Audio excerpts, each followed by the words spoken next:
আসসালামু আলাইকুম আরহামতুল্লাহি আবরাকাতু। আলহামদুলিল্লাহ, আমি আজকে আবার নতুন একটি ভিডিও নিয়ে আপনাদের সামনে হাজির হয়েছি। যারা দেশ বা দেশের বাইরে থেকে এই ভিডিওটি দেখছেন সকলকে জানাই আন্তরিক ধন্যবাদ এবং মুবারকবাদ। যারা এই চ্যানেলে নতুন আছেন সকলকে আমার অন্তরের অন্তঃস্থল থেকে ভালোবাসা জানাই, এবং যারা এখনো সাবস্ক্রাইব করেননি অবশ্যই সাবস্ক্রাইব করবেন এবং পাশে থাকা বেল আইকনটি টিপে দিবেন। আসলে আজকে আপনাদেরকে একজন খাঁটি কৃষক যে মাটি থেকে উৎপন্ন করে ছোট কাল থেকে এই পর্যন্ত যিনি কৃষি কাজ নিয়ে ব্যস্ত আছেন, কৃষি নিয়ে যিনি বেঁচে আছেন, মাটি থেকে কিভাবে উনি সোনা উৎপন্ন করেন এই ব্যাপারে, এবং আজকে উনি আপনার গোল আলু চাষ করতেছেন। গোল আলু কিভাবে চাষ করে, কি প্রসেসে চাষ করে, কি দিতে হয়, কি কতটুকু দূরে দূরে দূরে লাগাইতে হয়, এবং কতটুক জমির মধ্যে গোল আলু কতটুক পরিমাণে লাগাইতে হয় এই ব্যাপারে আপনাদেরকে ধারণা দেবো ইনশাআল্লাহ।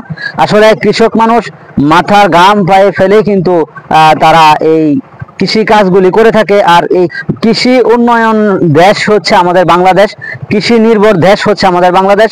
এই কৃষি নিয়েই কিন্তু আমাদের বাংলাদেশ এগিয়ে যাচ্ছে। আসুন সকলে আমরা কৃষি কাজ করি এবং কৃষকদেরকে সম্মান জানাই, তাদেরকে সম্মান প্রদর্শন করি, তাদেরকে ভালোবাসি। কারণ এই কৃষি যারা কাজ করে তাদের জন্যই আজকে আমরা কিন্তু উন্নয়নের চেষ্টা ফিকিরে চালিয়ে যাচ্ছে ইনশাআল্লাহ। আসুন একজন কৃষকের সাথে আমরা পরিচিত হই, কিভাবে উনি ছোটকাল থেকে যেই কাজগুলি করতেছে, উনি কিভাবে আজকে এই গোল আলু চাষ করতেছে এটা আপনাদেরকে দেখাই ইনশাআল্লাহ। আসসালামু আলাইকুম ওয়া রাহমাতুল্লাহি ওয়া বারাকাতুহু। ওয়া আলাইকুম আসসালাম ওয়া রাহমাতুল্লাহি ওয়া বারাকাতুহু। আচ্ছা, আপনি যে এই গোল আলু চাষ করতেছেন, প্রথমে জমিটাকে কিভাবে চাষ করতে হয়, কয়টা চাষ লাগে, কি আসলে বিষয় এই ব্যাপারে যদি বলতেন। গোল আলুর চাষটা এটা হলো গভীরতা লাগে আর মাটির একদম জোরজোড়া লাগে। গোল আলুর চাষ। গোল আলুর চাষ, আচ্ছা, কয়টা চাষ দিতে হয়? এটা চারটা পাঁচটা চাষ দিলেই হয়। মাটিগুলি বাইরে ওই দুলা দুলা করলে আলুর যে শাকগুলি ছাড়ে এগুলাই যেমন সবগুলি উপরে উঠে মাটির নিচে থাকে না। আচ্ছা আচ্ছা, মানে উর্বরতা লাগে, মাটিটা উর্বরতা লাগে। আচ্ছা, কি মাটির মধ্যে সবচেয়ে বেশি ভালো হয়? দোআঁশ বেলে মাটি। দোআঁশ বালি মাটি। বালি মাটি। বালি মাটি। আচ্ছা, আলহামদুলিল্লাহ। আসলে কিভাবে আপনি লাগাচ্ছেন?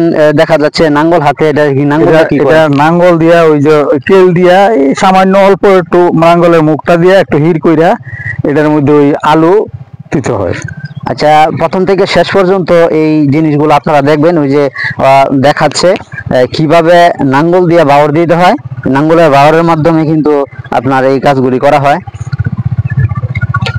দেখতেছেন একজন কৃষক কিভাবে কত পরিশ্রমের পরে এই কাজগুলি করে, এটা আসলে আপনারা ধারণাই করতে পারবেন না। আসলে বাড়ির বৈশা আর কাজকর্ম না করে কিন্তু এই ধারণা নেওয়া যায় না। মাঠে ময়দানে কত কষ্ট করে ধুলা বালি প্যাক কাদা এগুলোর মধ্যে আইসাই কিন্তু এই কাজগুলি করতে হয়। দেখতেছেন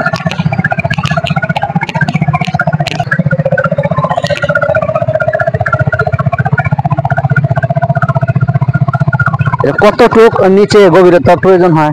অল্প সারে গোল, তারপর এটা কে লইব, তো কে লইব না। আচ্ছা আচ্ছা আচ্ছা, কে লইব। কেলটা কিভাবে দিবেন? এই যে এভাবেই না, আবার নাঙ্গলের এই যেভাবে ইয়া দিতেছি প্রত্যেকটা কেলে মাসে আবার নাঙ্গল দিয়ে দিলে মাটি উঠবো, তারপরে দুই দিয়ে কেল দিয়ে বাঁধতে দেবো। আচ্ছা আচ্ছা, প্রিয় দর্শক দেখতে পাচ্ছেন। আচ্ছা, এটার পরে আপনি কি দিতে হয়? এটা ওই যে বাছুরি ওষুধ না দিলে তো আলুর মধ্যে আলুর লাল এক পোকা আছে। আচ্ছা, এই পোকায় ওষুধ খাইয়ে ফেলায়।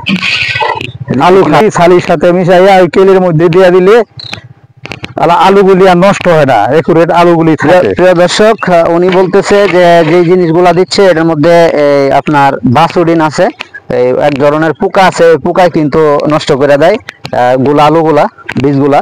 এই জন্য এই ছালির মধ্যে দিয়া, যেটা ছালি বলি, চুলার মধ্যে জাল হওয়ার পরে যে ছালিটা হয়, এই ছালি দিয়া একটু মিক্সার করে পরবর্তীতে এটা দেওয়া হচ্ছে।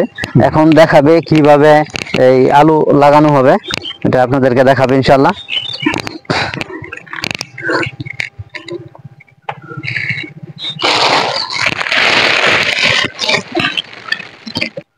এই যে দেখতে পাচ্ছেন কতটুকু দূর দূর আচ্ছা, কতটুক দূরে দূরে এটা? 400 আঙ্গুল ফারাক ফারাক একটা আলু বসাই দিলি। 400 আঙ্গুল না?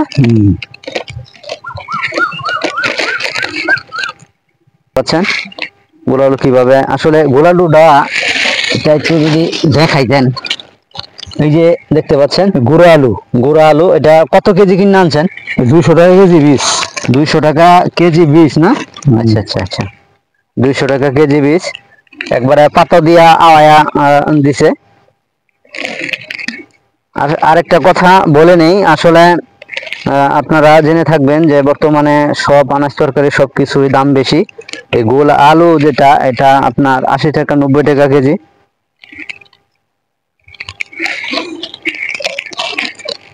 আচ্ছা, আরেকটা জিনিস, আপনি কাজ করতে করতে যদি একটা আমার দর্শকদেরকে যদি বলতেন যে এই কাজগুলি কতদিন ধরে করতেছেন আপনি, গোল আলু চাষটা? এটা শুরুতেই করি, ছোট থেকে উনি গোল আলু চাষ করতেছে। আমার বাপ দাদারা করতো, এইটা এখন রয়েছে আমার চৌরা লোক, আমরা চরের মানুষ, এগুলো আমার করতে হয়। শহরের মানুষ এটা করতেই হয়। শীতলক্ষা নদীর পার।